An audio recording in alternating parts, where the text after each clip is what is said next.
వస్తాయి. ఫేజ్ 1 నేను ముందే చెప్పాను, 1,19,000 ఎకరాలకు నీళ్లు, 4 లక్షల మందికి త్రాగునీరు. ఫేజ్ 2లో 3,28,300 ఎకరాలకు సాగునీరు, 11,25,000 మందికి త్రాగునీరు వచ్చే అవకాశం వస్తుంది. ఇది ఒక చరిత్ర. ఈరోజు నేను ఆ రోజు చెప్పడం కాదు, 98 96లో ఫౌండేషన్ వేశాను. 98లో మొట్టమొదటిసారిగా నల్లమల సాగర్ రిజర్వాయర్లోని సుంకేసుల గొట్టిపడియ డ్యాములకి 180 కోట్ల రూపాయలు శాంక్షన్ చేసి అడ్మినిస్ట్రేటివ్ శాంక్షన్ ఇచ్చినప్పుడే ఇచ్చాం.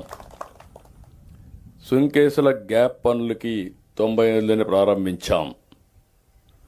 అయితే మీరు గుర్తుపెట్టుకోవాల్సింది, అప్పటి నుంచి కరెక్ట్గా చేసుంటే నేను ఈ టర్మ్లో 3,900 కోట్ల రూపాయలు ఖర్చు పెడుతున్నానంటే, గడిచిన ప్రభుత్వాలు ఇదే పని చేసుంటే ఈరోజు ఈ ప్రాజెక్టు ఈ విధంగా ఉండేదా అని అడుగుతున్నా. ఇదే నీళ్లు కానీ ఒక 10-15 సంవత్సరాల కంటే ముందు మీకు వచ్చుంటే మీ జీవితాలు ఎంత మార్పు వచ్చేది, ఎంత వెలుగు వచ్చేదో ఒక్కసారి మీరు ఆలోచించుకోవాల్సిన అవసరం ఉంది. అందుకనే ఈరోజు ఇంకొక పక్కన మీరు చూస్తే నాకు ఆశ్చర్యం వేస్తుంది. ఎన్నికల ముందు ఆడిన డ్రామా, ఆ డ్రామానా మోసమా మీరే ఆలోచించుకోవాలి. మోసాలు చేయడంలో గొడ్డలి పార్టీ దిట్ట. వాళ్ళ పనే ఇదే పని. ఎక్కడ మనం కళ్ళు ఆరపకుండా అబద్ధాలు చెప్పేస్తారు, మనం ఆలోచించే లోపలనే మోసం జరిగిపోతుంది. ఈ మధ్య డిజిటల్ అరెస్ట్లని వస్తున్నాయి.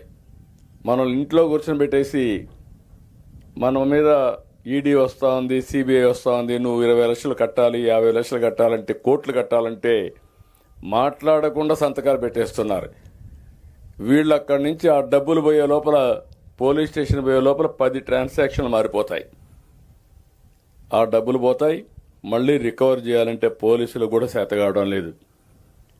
అలాంటిది మీరు గుర్తుపెట్టుకోవాల్సింది. రాష్ట్రంలో ఈ గొడ్డలే పార్టీ చేసే వితండ వాదన ఇది ఒక ఎగ్జాంపుల్. నేను ఏం చేయాలో నాకు అర్థం కాలేదు. ఇప్పుడు నాకు అనిపిస్తుంది, అతను వేసినటువంటి ఆ రోజు ఫౌండేషన్ వేసి బోర్డు వేసుకున్నాడు.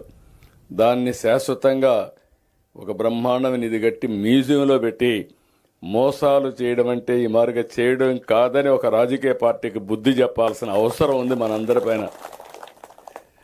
ఇంకొక పక్కన మీరు చూస్తే